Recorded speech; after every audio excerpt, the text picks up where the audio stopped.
ተማሪዎች በሚን ሚዲያን ኤንድ ሞድ ኦን ፍሪኩዌንሲ ከርቭ በሚለው ቶፒክ ኦብጀክቲቮቹ ምንድነው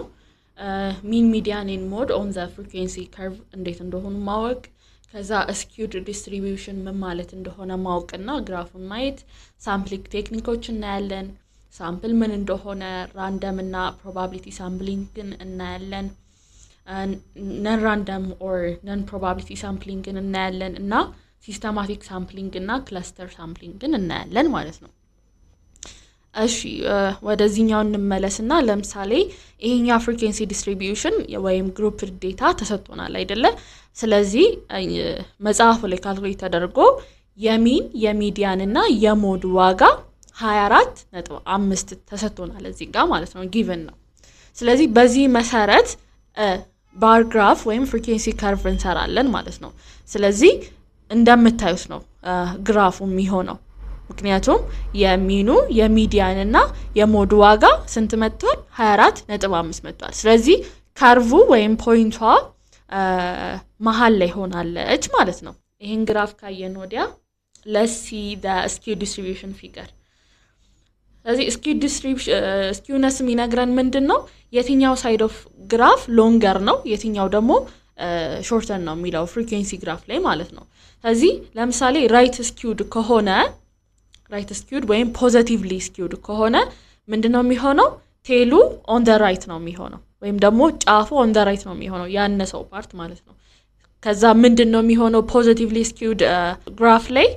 ሚኑ ከሚዲያኑ ይበልጣል ከዛ ሚዲያኑ ደግሞ ከሞዱ ይበልጣል ማለት ነው ኦኬ ከዛ ለምሳሌ ኔጌቲቭሊ ስኪውድ ግራፍን እንይ ወይም ደግሞ ሌፍት ስኪውድ ማለት ነው ስለዚህ በዚህ ሳይድ ሲሆን ደግሞ ቴሉ ኦን ዘ ሌፍት ነው ሞዱ ከሚዲያን ይበልጣል ሚዲያኑ ደግሞ ከሚን ይበልጣል ማለት ነው ሲሜትሪካል ሲሆን ወይም ደግሞ ስኪው ሳይኖረው ሲቀር ኖ ስኪው ሲሆን ደግሞ ሎንግ ቴል የለውም ሚዲያን ሞድና ሚኑ እኩል ዋጋ ሲኖራቸው ነው ማለት ነው ስለዚህ the normal curve represents a perfectly symmetrical distribution ማለት ነው እሺ ሳምፕሊንግ ቴክኒኮችን ኒ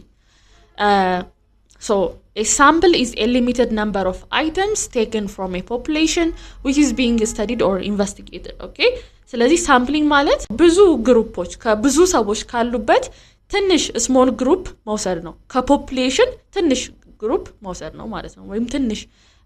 ሰዎችን መውሰድ ነው ለምሳሌ 1000 ሰዎች ካሉ ከ1000ን ማጥራት አንችልም አይደለ ስለዚህ ሳምፕል እንወስዳለን 100 ሳምፕል ሊሆን ይችላል 50 ሳምፕል ሊሆን ይችላል እንደዚህ አይነት ሳምፕል መውሰድ ሳምፕሊንግ ይባላል ማለት ነው ስለዚህ ሁለት አይነት ሳምፕሊንግ ታይፖች አሉ የመጀመሪያው ራንደም ወይም ፕሮባቢሊቲ ሳምፕሊንግ ይባላል ይሄ ሳምፕሊንግ ሁሉም ሜምበር a chance of being selected አለው ኦኬ ራንደምሊ ነው ፒክ የሚደረገው ስለዚህ እኩል ፕሮባቢሊቲ ነው የሚኖረው ሁሉም ሰው ሰሌክት የመሆኑ እድል ማለት ነው ሁለተኛው ደግሞ ነን ፕሮባቢሊቲ ኦር ነን ራንደም ሳምፕሊንግ ይባላል ይሄ ደግሞ አንዳንድ ሜምበሮች በምርጫ በቾይስ ነው ምን መርጠው ማለት ነው እየመረጥን like randomly ሳይሆን እየመረጥን ነው so some members may have no chance of being selected okay so selection depends on convenience or judgment እሺ ይሄን ካለን ወዲያ ወደ systematic sampling እንሂድ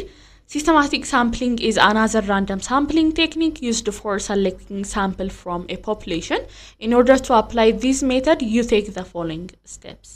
okay so ስቴፖቹ ምንድናቸው መጀመሪያ ሁሉንም ሜምበሮች ሊስት እናደርጋለን ከዛ starting point pick እናደርግና select every case number k ማለት ነው ለምሳሌ በየ5 ሮ ወይ በየ5 ኮለም ምን መርጥ ከሆነ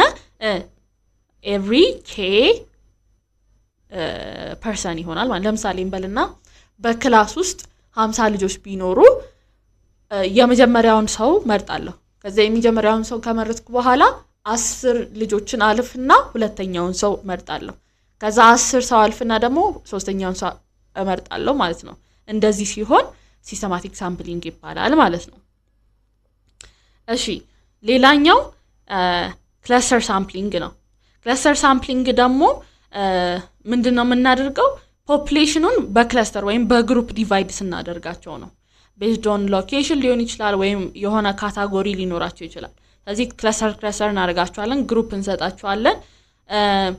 ስለዚህ እንደዛ ግን አድርገን ምንድነው የምናደርገው ክለስተሩን ወይም ደግሞ ግሩፑን randomly ነው የምንመርጠው so we survey everyone inside the selected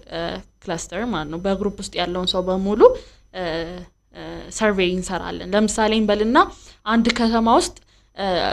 10 ሰፈሮች ቢኖሩ ወይም ደግሞ ኔበርሁዶች ቢኖሩ randomly 3 ኔበርሁዶችን እንመርጣለን ማለት ነው ከዛም በኋላ ሁሉም በዛ ኔበርሁድ ውስጥ ወይም ደግሞ በዛ ሰፈር ውስጥ ያሉትን ሰዎች